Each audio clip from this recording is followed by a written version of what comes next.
নমস্কাৰ বন্ধু বান্ধৱীসকল স্বাগতম জনাইছোঁ job education YouTube channel to জবলৈ।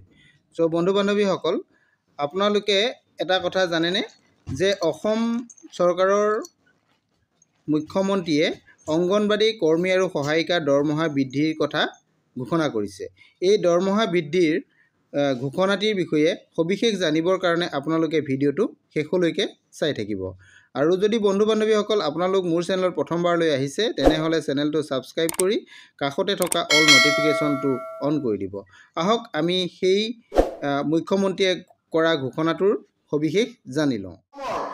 Anganwadi কৰ্মী আৰু সহায়িকা বাইদেউসকলে তেওঁলোকৰ দৰমহা বৃদ্ধিৰ বাবে আমাৰ চৰকাৰক অনুৰোধ জনাই আহিছিলে।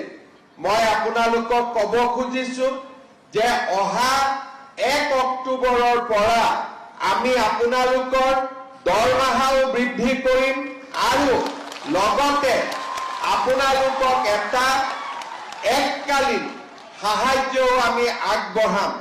অৰ্থাৎ এবাৰতে আপোনালোকক এটা পুঁজি আমি আগবঢ়াম যাতে ঘৰৰ কাম কাজ ল'ৰা ছোৱালীৰ পঢ়া শুনাৰ ব্যৱস্থা ল'ব পাৰে আৰু লগতে 1 অক্টোবৰৰ পৰা আপোনালোকৰ দৰমহাও আমি যিমানখিনি পাৰোঁ সিমানখিনি আমি বৃদ্ধি কৰিম যাতে আমাৰ অংগনবাড়ী কৰ্মী আৰু সহায়িকাসকলৰ পৰা অলপ হ'লেও তেওঁলোকৰ মনৰ দুখ আমি যাতে কমাব পাৰোঁ।